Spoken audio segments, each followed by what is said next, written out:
তারপরে কাত্যায়নী পূজা রয়েছে। বৃন্দাবনের গোপ কুমারীগণ কাত্যায়নী দেবীর পূজা করেছিলেন 1টা মাস ধরে। সেটা দেবী পূজা। কাত্যায়নী দেবীর পূজা করে মায়ের কাছে বলেছিলেন, কাত্যায়নী মহাদেবী মহাযোগিন্নদীশ্বরী নন্দ গোপসুতং দেবী পতিং মে কুরুতে নমঃ। হে কাত্যায়নী দেবী, তুমি যদি আমাদের পূজায় সন্তুষ্ট হয়ে থাকো, তাহলে এই নন্দের নন্দন শ্রীহরিকে আমাদের পতি করে দাও। একটা ধূপ দিয়ে মায়ের আরতি দর্শন করাচ্ছেন আর বলছেন, ওগো কাত্যায়নী দেবী, এই ধূপ যেমন তার দেহটাকে জ্বালিয়ে পুড়িয়ে ছাই করে যেমন তোমাকে সুখ দিচ্ছে, আমাদের দেহ মন প্রাণ যেন ধূপের মতো করে গোবিন্দ সুখে ব্যয় করতে পারি। একটা আসন দিয়েছেন বসতে, দিয়ে বলছেন, ওগো কাত্যায়নী দেবী, এই আসনে বসো, বসে আশীর্বাদ করো যেন আমাদের হৃদয় আসনে গোবিন্দ বসাতে পারি। কাত্যায়নী দেবীর গলায় ফুলের মালা দিয়েছেন আর বলছেন, ওগো কাত্যায়নী দেবী, আমাদের ফুলমালা তুমি গ্রহণ করো আর আশীর্বাদ করো যেন আমাদের দেহ মন প্রাণ জীবন যৌবন ফুলের মতো করে গোবিন্দের গলায় সমর্পণ করতে পারি। এইভাবে তাদের সমস্ত চাওয়ার পিছনে ছিল গোবিন্দ সুখ বিলাস। যেদিন ব্রত পূর্ণ হলো সেদিন ভগবান শ্রী গোবিন্দ বস্ত্র হরণ লীলা সম্পন্ন করলেন এবং ওই গোপ কুমারীদেরকে বললেন, হে গোপ কুমারীগণ, আগামী শারদীয়া পূর্ণিমায় তোমাদের মনের অভিলাষ পূর্ণ হবে। সেই ভগবান শ্রী গোবিন্দ শারদীয়া রজনীতে গোপ কুমারীগণের সাথে ব্রজ গোপীগণের সাথে এক অসমর্থ মাধুর্যের লীলা সম্পন্ন করলেন, যেটা ভাগবতে শ্রী শ্রী রাস লীলা বলে বর্ণিত হয়েছে। আমি বলার যোগ্য নই, আপনারা সাধুজন, আমার অজ্ঞানতাজনিত অপরাধ, আমার রসভঙ্গজনিত অপরাধ ক্ষমার দৃষ্টিতে দেখবেন। অল্পক্ষণের জন্য সেই রাস লীলার মাধুর্যের জগতে আমরা একটু অবগমন করতে চেষ্টা করছি। কোন প্রকার কুচিন্তা, ভাগবতের লীলা মাধুর্য নিয়ে কোন প্রকারের বিকৃত চিন্তা আপনাদের অন্তরে ঠাঁই দিবেন না। কেননা ভাগবতের নবম স্কন্ধ পর্যন্ত খুব ভক্তি ভরে আস্বাদন করার পরেই কিন্তু দশম স্কন্ধে যেতে হয়। আর দশম স্কন্ধের অন্তরঙ্গ মাধুর্যের যে লীলাটা, যে কথা কিন্তু সব জায়গায় বলা উচিত নয়, কিন্তু যেহেতু এটি সপ্তাহযজ্ঞ, এই সপ্তাহযজ্ঞে সুখদেব গোস্বামী যেহেতু সপ্তাহ পাঠের মধ্যে এই কথা বর্ণনা করেছেন, এই কথাটা যদি একেবারে উচ্চ রাখা হয় তাহলে ভাগবত অসম্পূর্ণ থেকে যায়। যে কারণে আপনারা গুণীজন, আপনারা সাধুজন, আপনাদের নির্মল অন্তঃকরণ নিয়ে এই একটি সপ্তাহ ধরে গোবিন্দ কথা শ্রবণ করছেন, তাই সেই দুঃসাহস আমার হয়েছে কিঞ্চিত একটু আস্বাদনের জন্য। দেখুন, যেটা শেষে বলার কথা সেটা আগে বলি। রাসলীলাটা শ্রবণ করে পরীক্ষিত মহারাজ জিজ্ঞাসা করছেন যে ভগবান কেন পরনারী সঙ্গ করলেন? তখন উত্তর দিচ্ছেন, ধর্ম ব্যতিক্রম দৃষ্ট ঈশ্বরানঞ্চ সাহসীম তেজীয় সংনদোষায় বন্যে সর্বভুজ যথা। বললেন, শোনো, তেজস্বী মহাপুরুষগণের মধ্যে মাঝে মাঝে ধর্ম ব্যতিক্রম পরিলক্ষিত হয়। আগুন যেমন সর্বভূক হয়েও পবিত্র থাকে, ঠিক তেমনি তেজস্বী মহাপুরুষগণ ধর্ম ব্যতিক্রম হলেও তাদের চরিত্রের নির্মলতা কখনো নষ্ট হয় না, তারা পূত পবিত্র থাকেন। যে আগুনে মরা পড়ানো হয়, সেই আগুন থেকে সন্ধ্যা প্রদীপ জ্বাললেও আগুনের পবিত্রতা কখনো নষ্ট হয় না। ঠিক তেমনি ভগবানের তেজস্বী মহাপুরুষগণ যারা আসেন, তারা মাঝে মাঝে ধর্ম ব্যতিক্রম করে থাকেন। সেই ধর্ম ব্যতিক্রম তাদের জন্যই শোভনীয়, ওটা সাধারণ মানুষের জন্য নয়। সাধারণ মানুষের জন্য কখনো অনুকরণযোগ্য নয়। ভগবানের নির্দেশ মেনে চলাই সাধারণের কর্তব্য। যেমন একটা দৃষ্টান্ত প্রসঙ্গে বলি, যে যদি কেউ মনে করেন আমি শিব ঠাকুরের ভক্ত, আমি একটু শিব ঠাকুর নেশা করেছেন বলে আমি একটু নেশা করব, না না, শাস্ত্র সেটা অনুমোদন করেনি। কেননা শিব ঠাকুর যদি নেশা করে থাকেন, সেটা শিব ঠাকুরের জন্যই প্রযোজ্য। তবে শিব পুরাণের মধ্যে কোথাও শিব ঠাকুর নেশা করেছেন এটা কিন্তু আমার চোখে পড়েনি। তারপরেও যদি সেটা হয়ে থাকে, শিব ঠাকুরের জন্য ওটা যথার্থ ঠিক হতে পারে। কেননা শিব ঠাকুর সমুদ্র মন্থনের বিষ পান করেছিলেন, গলাটা নীল হয়ে গিয়েছিল, তিনি নীলকণ্ঠ নাম ধারণ করেছিলেন। আপনি কি বিষ পান করতে পারবেন? শিব ঠাকুর যা গ্রহণ করছেন সেটা যদি আপনি গ্রহণ করার দুঃসাহস করে থাকেন, তাহলে শিব ঠাকুর বিষ পান করেছিলেন, আপনি বিষ পান করুন। এই জন্য সাধারণের জন্য ওটা অনুকরণ যোগ্য নয়। ভগবান শ্রী গোবিন্দ রাসলীলা করলেন ব্রজ গোপীগণের সাথে, যেটাকে পরকীয়া প্রেম বলা হয়। পরের বিবাহিত স্ত্রীর সাথে যে যন্ত্রাঙ্গ ভাব, এটাকে পরকীয়া ভাব বলে। ওটা ভগবানের জন্যই যথার্থ, এটা ধর্ম ব্যতিক্রম, এটা সাধারণের জন্য কখনো অনুকরণ যোগ্য নয়। বিষয়টা কেমন জানেন? রাসলীলাটার অন্তর্নিহিত তাৎপর্য একটা জিনিস, একটা হচ্ছে তথ্য জানা আর একটা তত্ত্ব জানা। বুঝতে পারলাম? একটা হচ্ছে তথ্য জফলা, তথ্য, তথ্য জানা, আর একটা হচ্ছে তত্ত্ব জানা, তয় বফলা, তত্ত্ব জানা। এই দুটোর মধ্যে কিন্তু একটু পার্থক্য আছে। ভগবান রাসলীলা করেছেন না পরনারী সঙ্গ করেছেন? কেউ বলতে পারে এটা একটু তথ্য, কিন্তু তত্ত্ব নয়। তত্ত্বটা কি জানেন? হঠাৎ করে মনে করুন এখানে কেউ চিৎকার করে করে বলতে আসছে, আগুন আগুন, বাঁচাও বাঁচাও, বলতে বলতে আসছে।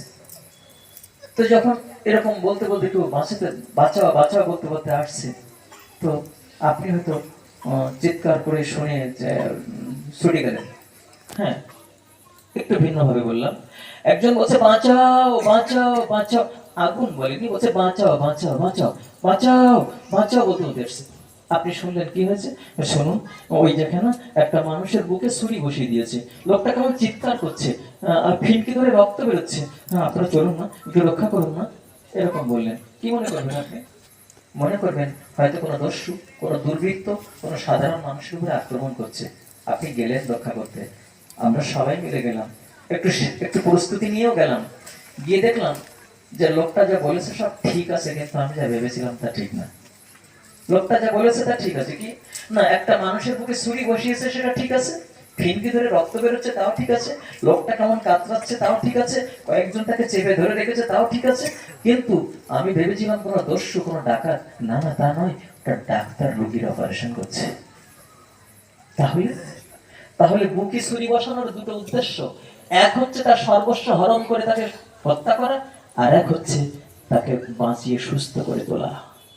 তাহলে ভগবান শ্রী গোবিন্দের এই রাসলীলা হচ্ছে ঠিক রোগীর অপারেশন করে তাকে সুস্থ করে তোলার মতন।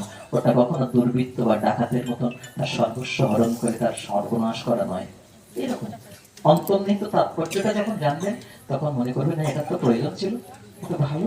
ঠিক তেমনি ভগবান শ্রী গোবিন্দের রাসলীলা হচ্ছে, ভগবান শ্রী গোবিন্দের এই রাসলীলা হচ্ছে আত্মার সাথে পরমাত্মার এক মহামিলন ক্ষেত্র। হ্যাঁ, ভগবান শ্রী গোবিন্দ করেছেন। আমার কণ্ঠে কিন্তু সুর নেই, আপনারা মাঝে মাঝে একটু আমার সাথে কীর্তন করবেন। বেশি ভালো হওয়ার জন্য আমার নিজের কণ্ঠটি ভালো না, আপনারা একটু এই সাথে সহযোগিতা করবেন, সবাই মিলে কীর্তন।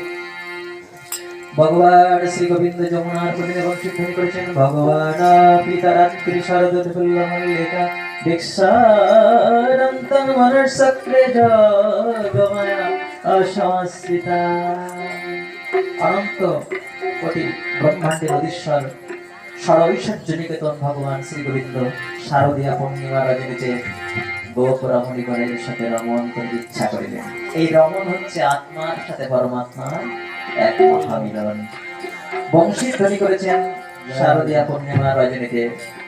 যখন এই বংশী ধ্বনি করেছেন 84 কলস ব্রজমণ্ডলে সমস্ত গোপ রমণীগণ উচ্চাটিনী মন উচ্চাটন হয়েছে উন্মাদিনী পাগলিনীর মতো, যার যার কর্ম যেখানে সেখানে ফেলে রেখে সেই যমুনা পুরীর অভিমুখে ধাবিত হয়েছেন। যেদিক থেকে বংশী ধ্বনি আসছে সেই বংশী ধ্বনিকে লক্ষ্য করে সবাই দুর্বার বেগে ধাবিত হয়েছেন। কেউ বা রান্না করছিলেন, রান্না ফেলে রেখে ছুটছেন। কেউ বা স্বামীর সেবা করছিলেন, সেটা পরিত্যাগ করে ছুটেছেন। কেউ বা পুত্রকে স্তনপান করাচ্ছিলেন, সেটা ফেলে রেখে ছুটেছেন। কেউ বা নবনিবন্ধন করছিলেন, সেটাও ফেলে রেখে ছুটেছেন। আর যাওয়ার সময় একটু সেজেও গিয়েছেন। কেন সেজে গিয়েছেন? কেন না, কৃষ্ণ সুখ লাগি অঙ্গের মার্জন ভূষণ। আমি সাজি একটু নিজেকে ভালো দেখাবে, লোকে ভালো বলবে তাই। আর ব্রজ গোপীদের সাজ ছিল গোবিন্দ সুখ পাবে তাই, লোকে ভালো বলবে তার জন্য। এই জন্য আবারও বলি, যেটা গতকালও বলেছিলাম, আপনার অনেক প্রকারের স্বাস্থ্য সেজেছেন সারা জীবন, একটু গোবিন্দের পছন্দের সাজে সাজবেন না, মালা চন্দন করবেন না, তিলক সেবা করবেন না, যে সাজ দেখলে আমার গোবিন্দ সুখ পায়। হ্যাঁ, বৈষ্ণব পদকর্তা এই সাজটাকে বর্ণনা করেছেন কিভাবে? সাজে বাঁশি বাজে না পড়িল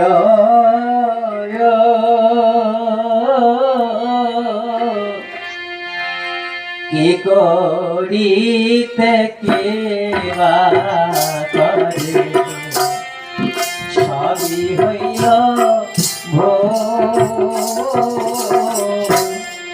রাই সাজে বাঁশি বাজে না পড়িল কি করিতে কে বা করে সবই হইল ভুল আচরে মোরে রায় বান্ধে কে শোভা পায়ে বান্ধে ফুলের মালা না করে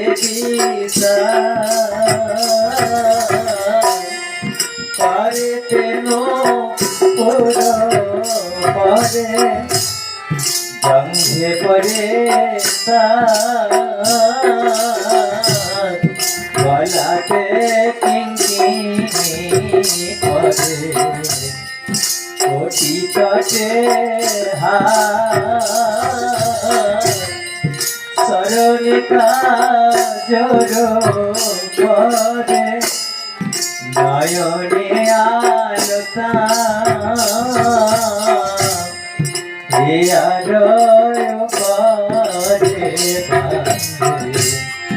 অঙ্কুরজ পাতা শ্রবণে কেশর সাজনা আশারয় পারে প্রেমীর রাসনা রায় সাজে বাঁশি বাজে না পড়িল কি করিতে সবই হইল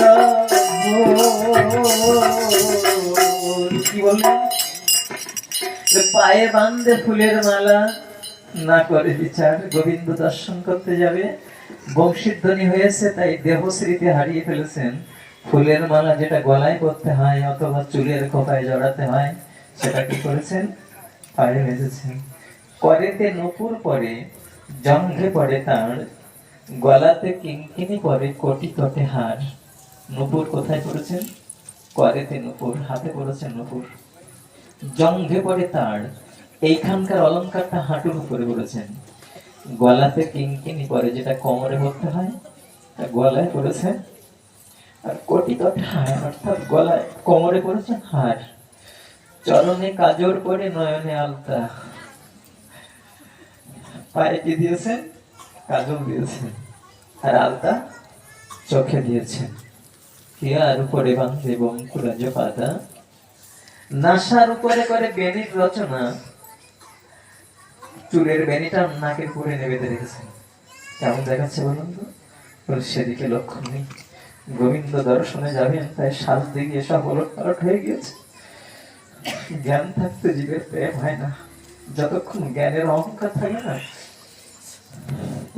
ততক্ষণ পর্যন্ত কৃষ্ণ চরণে এত গাঢ় অনুরাগ জন্মে না ব্রজগোপীগণ এইভাবে উন্মাদিনী পাগলিনীর মতো হয়ে গোবিন্দ চরণ অভিমুখে ধাবিত হয়েছেন বনপথ ধরে ঠিক সেই যমুনার কুলিনে যেখানে ভগবান শ্রী গোবিন্দ বংশীধ্বনি করেছেন সেই বংশীধ্বনিকে লক্ষ্য করে গোবিন্দ চরণে গিয়ে উপনীত হয়েছেন ভগবান শ্রী গোবিন্দ বলছেন হে রমণীগণ এই গভীর রজনীতে তোমরা এখানে কেন এসেছো তোমরা কি এই পূর্ণিমা রজনীতে বনের শোভা দেখতে এসেছো বললেন গোবিন্দ তোমার ওই বাঁশি আমাদের চুরি করে এনেছে মন চুরি করেছে আমাদেরকে টেনে এনেছে আমরা অবশ্যই চলে এসেছি ভগবান শ্রী গোবিন্দ বললেন ও এসেছো ভালো হয়েছে তবে ফিরে যাও বললেন গোবিন্দ ফিরে যেতে আর পারবো না কেননা পিতা মাতা ভাই বোন পুত্র পরিজন স্বামী সংসার সব ফেলে রেখে চলে এসেছে তোমার চরণে প্রভু তুমি আমাদের ফিরিয়ে দিও না ভগবান শ্রী গোবিন্দ বলেন হায় হায় কি সর্বনাশ করেছো তোমরা ঘরের কুলবধূ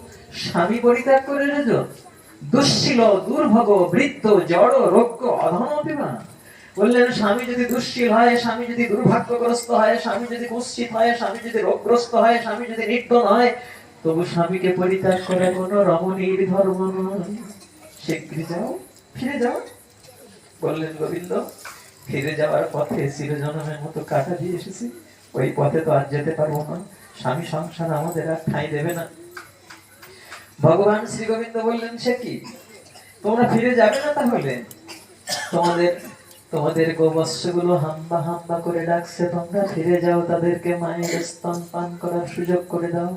তোমাদের পিতামাতা ভাই বন্ধু তোমাদের বনভূমিতে অন্বেষণ করে বেড়াচ্ছে, খোঁজ করে বেড়াচ্ছে, তোমরা ফিরে যাও। ব্রজগোপীগণ বললেন, গোবিন্দ পিতামাতা ভাই বোন পুত্র পরিজন সব ফেলে এসেছি, আর ফিরে যাব না। তখন ভগবান শ্রী গোবিন্দ বললেন, সে কি, তোমাদের কোলের সন্তানগুলো মা মা বলে ডাকছে, যাবে না ফিরে? যে কথাটা বললে মনটা খুব দুর্বল হয়ে যায়, একজন রমণীর মন যে কথা বললে খুব দুর্বল হয়, সেই কথাটা বললেন। তোমাদের দুগ্ধপোষ্য শিশুগুলো মা মা করে ডাকছে, যাবে না? গোপ রমণীগণ বললেন, গোবিন্দ সন্তান ততক্ষণ প্রিয় হয় যতক্ষণ আত্মা রূপে তুমি থাকো এই সন্তানের মধ্যে। যেদিন তুমি সন্তানের দেহ থেকে চলে যাও, সেদিন এই সন্তানের দেহটা চিতার আগুনে পুড়ে ছাই হয়। মা চিৎকার করে কাঁদতে পারে, কিন্তু তাকে ফিরিয়ে আনতে পারে না। হে গোবিন্দ, স্বামী ততক্ষণ আপন থাকে যতক্ষণ এই স্বামীর মধ্যে আত্মারূপে তুমি থাকো। পিতামাতা ভাই বোন ততক্ষণ আপন থাকে যতক্ষণ তাদের ভিতরে আত্মারূপে তুমি অবস্থান করো।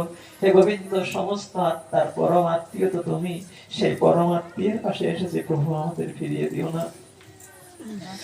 যখন এই কথা বললেন, তোমরা ধর্মের ভয় করো না, তোমরা অধর্মের ভয় করো না, পাপের ভয় করো না। বললেন, গোবিন্দ তুমি এই পাপের কথা পুণ্যের কথা আমাদের শোনাইও না। শোনো, কোন পথিকের কাছে ঠিকানা ততক্ষণ প্রয়োজন থাকে যতক্ষণ সে গন্তব্যস্থানে পৌঁছাতে না পারে। যেদিন গন্তব্যস্থানে পৌঁছে যায় সেদিন পথের ঠিকানার কোনো কাজে লাগে না। ওই পাপ পুণ্যের বিচার, ধর্ম অধর্মের বিচার হচ্ছে চলার পথের ঠিকানা। হে গোবিন্দ, ওই পাপ পুণ্যের কথা তুমি তাদের বলো যারা অনন্তকাল ধরে মায়ার চাকায়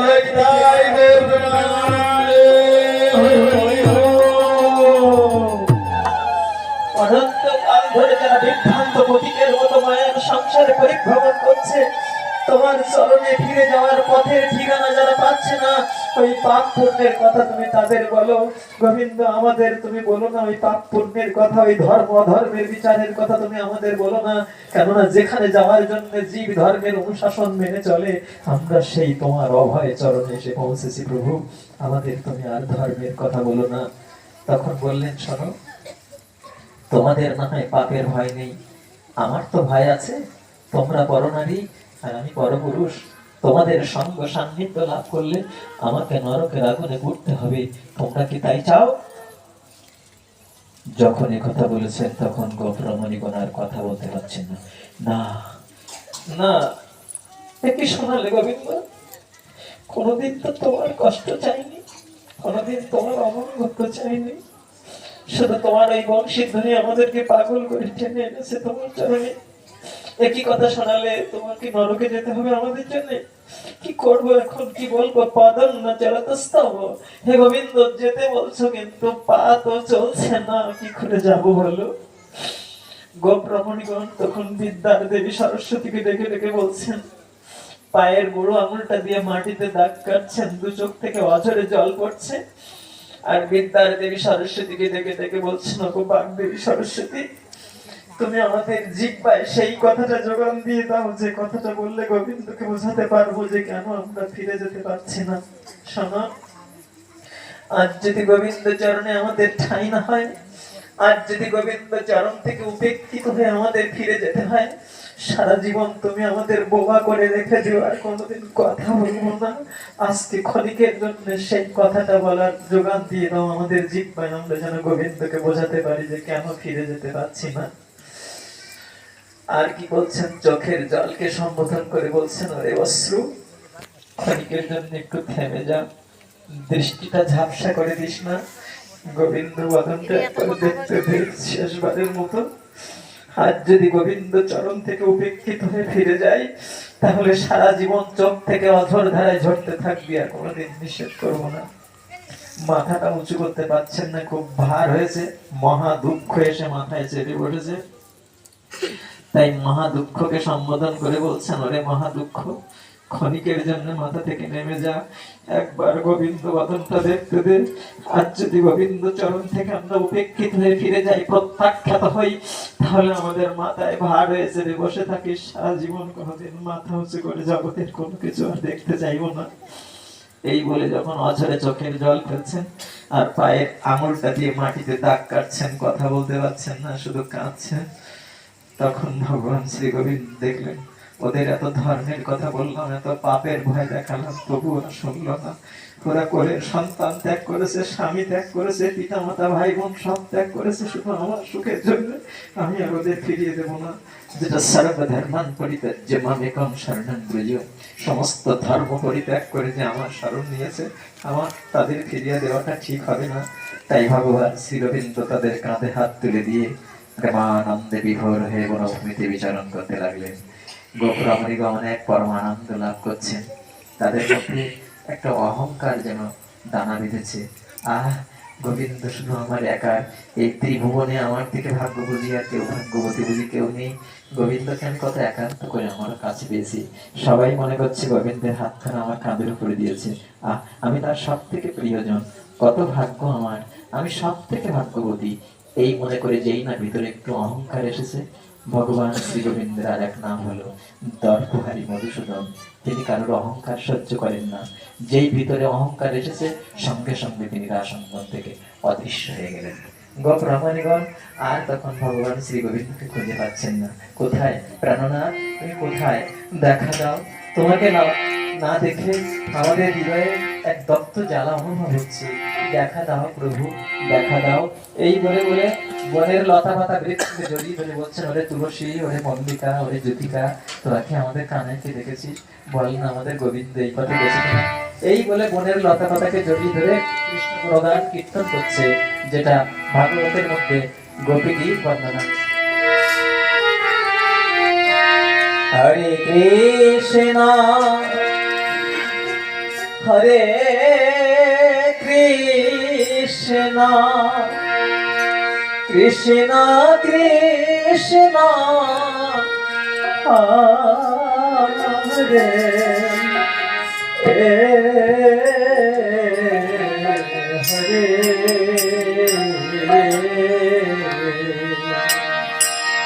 রাম হরে রাম হরে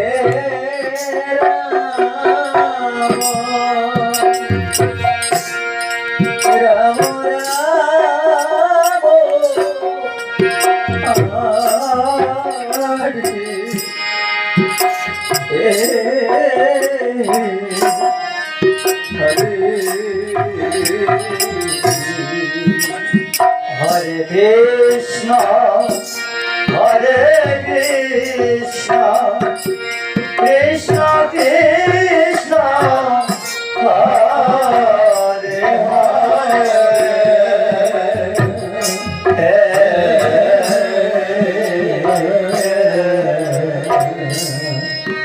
রাম হরে Ram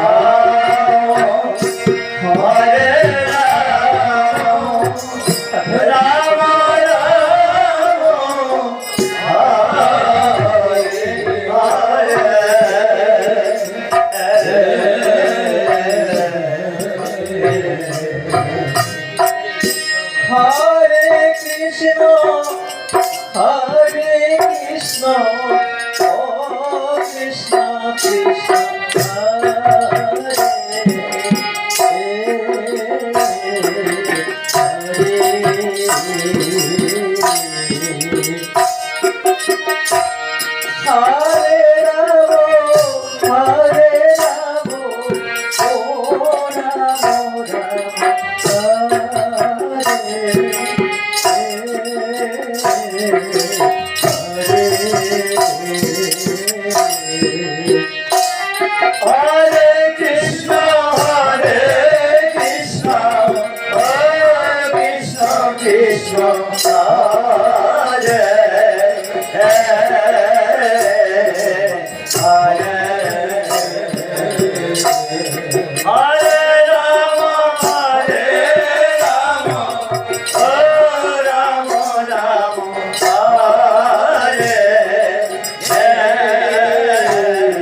Krishna, Hare Radhe, oh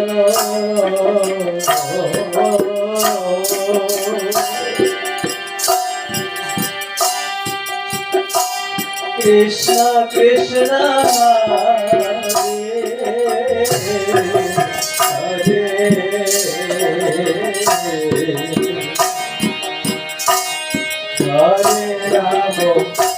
Hare Hare Ram হরে রাম রাধে রাধে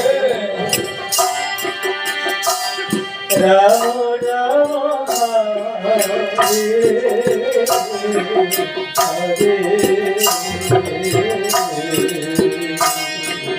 হরে হরে কৃষ্ণ হরে Krishna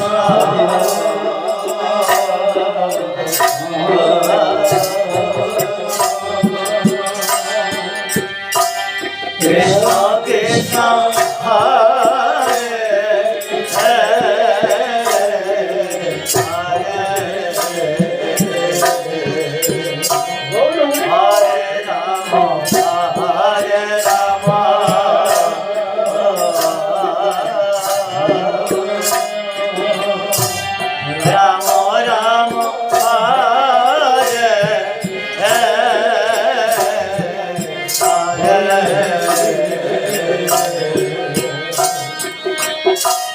Hare Krishna, Hare Krishna, Oh Krishna, Krishna,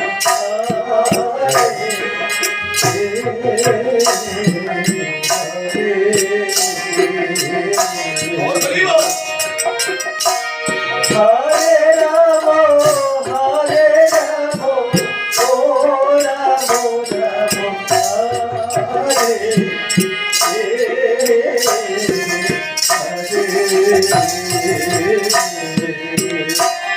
Hare Krishna, Hare Krishna, Oh Krishna, Krishna, Hare Hare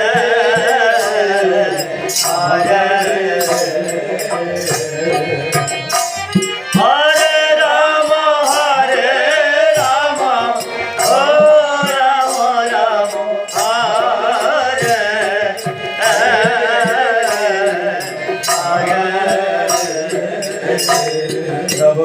कथामृतं तप्त जीवनं कविभिरीडितं कल्मषपहां श्रवणमङ्गलं श्रीमद्दत्तं भुवि गृह्णन्ति ये भुरिदा जना। हे गोविंद তোমার কথা জীবের তৃষা জ্বালা জুড়িয়ে দেয়। হে গোবিন্দ তোমার কথা গুণীজনের সভায় কীর্তন হয়।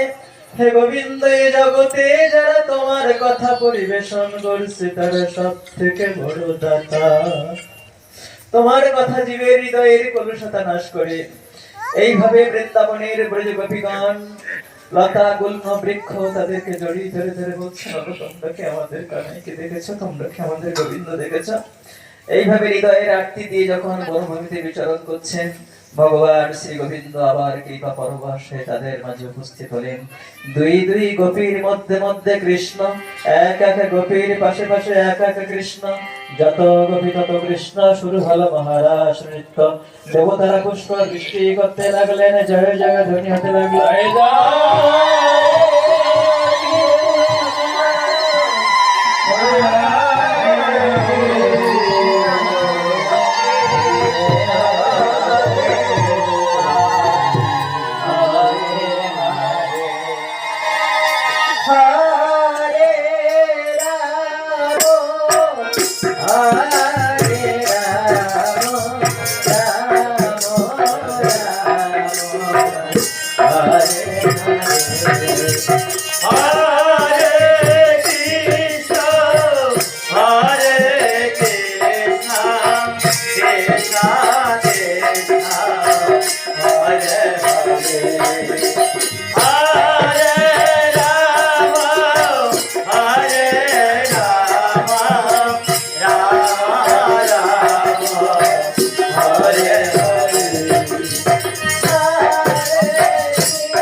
Hare Krishna, Krishna Krishna, Hare Hare, Hare Rama,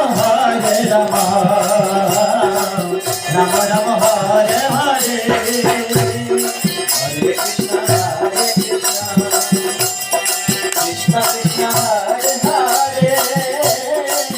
Rama, Rama Rama, Hare Hare. Hare Krishna, Krishna Krishna, Hare Hare, Hare Rama, Rama Rama, Hare Hare. Hare Krishna, Krishna Krishna, Hare Hare, Hare Rama, Rama Rama, Hare ভগবান শ্রী গোবিন্দ বললেন, রমণীগণ, তোমাদের ভালোবাসার কাছে আমি ঋণী হয়ে গেলাম। না পারে অহং নিরবদ্ধ সংযুজং সাধু কৃত্যং বিবিধায় সপিবাং ইয়াম ভজন দুর্জর গ্রহ শৃঙ্খলা সংপৃশ্য তদেব প্রীতিজাতু সাধুনা। হে গৌরমণিগণ, তোমাদের প্রেমের ঋণ আমি শোধ করতে পারবো না। তোমাদের ভালোবাসার কাছে আমি ঋণী হয়ে গেলাম। তোমরা যেমন পিতা মাতা ভাই বোন পুত্র পরিজন সবকিছু পরিত্যাগ করে আজ আমাকে ভালোবেসেছো, আমার চরণে সবকিছু সমর্পণ করেছো, তোমাদের এই প্রেমের ঋণ আমি শোধ করতে পারবো না। গৌরমণিগণ বললেন, হে গোবিন্দ, আমাদের প্রেমের ঋণ তুমি শোধ করতে পারবে না, তাহলে ঋণী থাকবে চিরকাল? বলে না, তোমরা বলো না কি করে এই প্রেমের ঋণ শোধ করবো। বলে দিচ্ছি শোনো শোনো, আমাদের প্রেমের ঋণ শোধ হবে সেই দিন, যেদিন নদিয়ায় গৌর হবেন হরি। সাধের কলক তেজি পথের কাঙাল সাজি, হা রাধে হা কৃষ্ণ বলি গৌর ধুলাই গৌর প্রেমানন্দে। হরি হরি বল, হরি বল। আমাদের প্রেমের ঋণ সেই দিন শোধ হবে, যেদিন নদিয়ায় গৌর হবেন হরি। সাদের কলক তেজি পথের কাঙাল সাজি, হা রাধে হা কৃষ্ণ বলি গৌর ধুলাই দেবেন গড়াগড়ি। ভগবান শ্রী গোবিন্দ সেদিন কথা দিলেন, হে গোপ্রমণিগণ, হে ব্রজ গোপীগণ, তোমাদের ভালোবাসার ঋণ পরিশোধের লাগি আসন্ন করিতে আমি নদিয়ার চাঁদ গৌর হয়ে রাধা ভাব বুকে নিয়ে হা নিতাই হা রাধে হা কৃষ্ণ বলে পথের ধুলায় গড়াগড়ি দেব। এলেন আমার শ্রীমান মহাপ্রভু সেই ব্রজের ঋণ পরিশোধের লাগি। হ্যাঁ, এতক্ষণ ধরে আমরা ভগবান শ্রী গোবিন্দের সে অসামন্ত মাধুর্য লীলা মাধুর্য আস্বাদন করছিলাম, কিঞ্চিত মাত্র সময়ের দিকে লক্ষ্য রেখে আর দীর্ঘায়িত করব না। এরপরে শ্রীমদ্ ভাগবতে কত মাধুর্যের কথা রয়েছে। ভগবান শ্রী গোবিন্দের ব্রজলীলার পরে তার মথুরা লীলা, তারপরে দ্বারকা লীলা, অক্রুর এসেছে ভগবান শ্রী গোবিন্দকে